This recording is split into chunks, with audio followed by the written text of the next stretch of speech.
Under the International Bridge in Del Rio in Texas, a camp that's become home to thousands and which reveals yet another crisis at the border in America. They cross the Rio Grande River that forms the border between the US and Mexico, most of them Haitians, willing to take the chance that they will be processed and allowed in, willing to tolerate what's been described as a squalid existence here. There is not enough food to give to everybody who's inside there. We need to get out of the camp to look for food. Things are worse. It is these pictures of Border Patrol agents on horseback pushing migrants into the river that have caused so much anger. For some, they carry the echoes of the worst chapters of American history. What we witnessed takes us back hundreds of years. What we witnessed was worse than what we witnessed in slavery.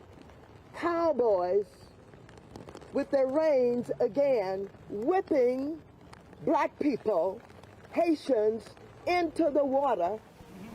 The US has already removed thousands from the camp, large numbers flown back to Haiti, a country many of them left after the earthquake a decade ago and now consumed by violence and poverty. These chaotic scenes prompting the resignation of the US Special Envoy. I will not be associated with the United States' inhumane, counterproductive decision to deport thousands of Haitian refugees, Daniel Foote wrote to the Secretary of State. Our policy approach to Haiti remains deeply flawed. And it is a crisis the President has so far not addressed. We could not see it as any more different from the policy of the prior administration, which the President feels, we all feel, was inhumane, immoral, ineffective, wasn't operationally working. In Texas, the river crossings have been stopped for now, and the authorities say the camp will be empty within days. But the flow of those trying to reach America, it seems, can't be stopped. The only question is where and when this will happen again. Greg Milam, Sky News. Expected to meet with Ukrainian refugees during his trip to Poland amid Russia's invasion of Ukraine. You're watching the moment that he arrived in Warsaw this afternoon. The president has committed to accepting 100,000 Ukrainian refugees into the U.S. Some of those refugees will likely end up here in Georgia. CBS 46's Zach Summers live in Atlanta with how local refugee groups, Zach, they're already starting to prepare. Sean, you know, on average, Georgia welcomes between 2,000 and 3,000 refugees every year, and there's a large network of organizations across metro Atlanta that support their path to self-sufficiency. We stand ready to welcome people. Justin Howell is the executive director for the International Rescue Committee, the largest of 4 private refugee resettlement agencies in the state of Georgia. On average, we welcome about half of all the refugees that come into the state. The nonprofit helps refugees find jobs, open businesses, and enroll their kids into schools. Last fall, when American troops pulled out of Afghanistan and the U.S. welcomed some 70,000 evacuees, the IRC resettled 800 of those refugees here in Georgia. Howell expects to process a comparative number of Ukrainian refugees. We won't necessarily see a large influx in the immediate term. So we're probably talking months rather than, days or weeks. What we do is really a picture of Atlanta. Kendra Jeffries is the executive director at Friends of Refugees in Clarkston, a community often referred to as the most diverse square mile in America.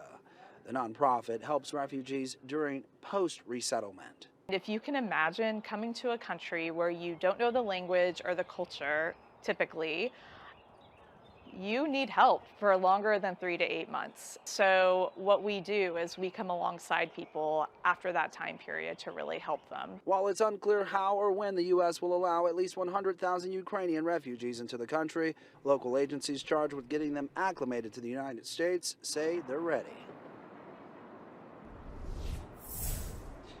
Yeah, here's the thing. The resettlement of the Afghan refugees, that was an expedited process. It's unclear if that will happen with the Ukrainian refugees. We do know that among the first to come to the United States will be refugees with family already here. The traditional resettlement process can take upwards of 18 months. We're live in Midtown Atlanta. Zach Summers, CBS 46 News. 14-year-old who made it to Southern California after leaving his home in war-torn Ukraine. He is one of 1.5 million children to flee to safety. His family now scattered by the violence. Eyewitness News reporter Amy Powell is live with more as he begins his life here in America. Amy. Veronica, it's just so hard to imagine how difficult this was for this 14-year-old to make this journey by himself. But now he's here in Southern California, and he's safe. Ilya has been in Southern California a little more than a week. The 14-year-old is staying with his aunt after fleeing Ukraine alone. My trip to this place was 3 days. This was so long and hard for me, but I'm here, and that's so good.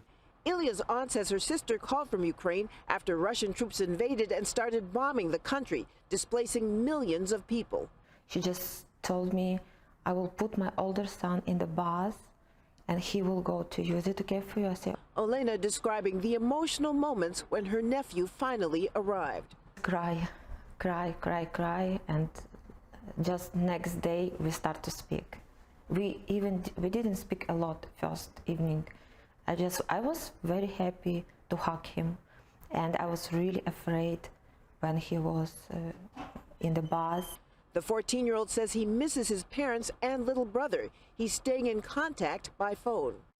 My mom is in Berlin, my granny and my little brother too, but my dad is in Kiev. My family, my whole family, except my dad, is in a safety place.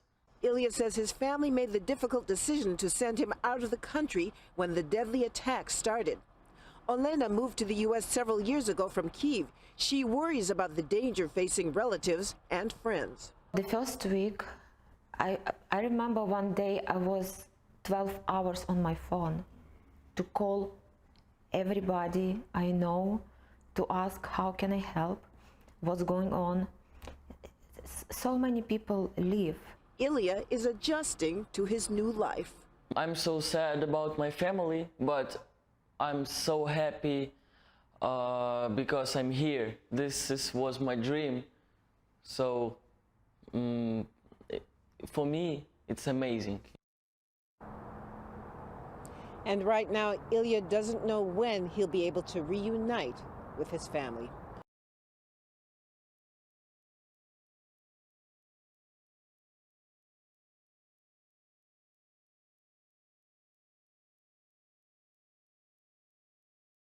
As millions flee Ukraine, countries around the world, including the United States, are preparing to possibly welcome Ukrainian refugees.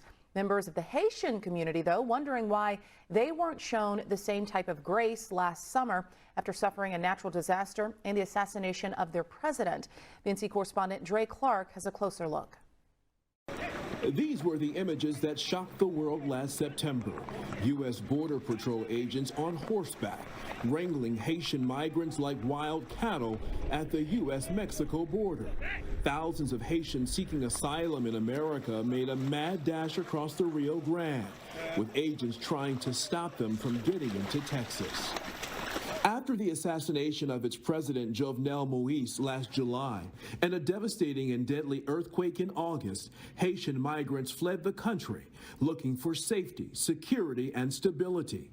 The Department of Homeland Security gave some Haitians already in the U.S. temporary protected status. But many of the 12,000 Haitians who tried getting into the U.S. last year were turned down and flown back to Haiti. The international organization Human Rights Watch said what the Biden administration allowed to happen on its watch was abusive, discriminatory, and illegal. The Biden administration deports people back to Haiti. Gary Pierre, a Pulitzer Prize-winning journalist and founder of the Haitian Times, a publication covering all things Haiti, says Haitians have sought asylum in America for years and have been turned away time and time again. What's going on? Haitians are black, and they're not welcome. And I don't say this as sort of like anti-white. No, far from it. It's a fact. Now, as the world watches millions of Ukrainians leave their war-torn homeland in a hurry, the international community is making it clear Ukrainians are welcomed. President Biden recently saying the U.S. will welcome Ukrainian refugees with open arms. The president would welcome Ukrainians coming here. Obviously, currently they could apply through the refugee process, but we're continuing to discuss what options may exist. Provide the same thing to the Haitians that you're providing to the Ukrainians, because both of them are living catastrophic. But Pierre knows the mindset towards Haitians won't change overnight. So he's asking Black Americans and Black lawmakers to stand with Haiti and push for meaningful policies that will help usher more Haitians into America illegally. No handouts, no welfare.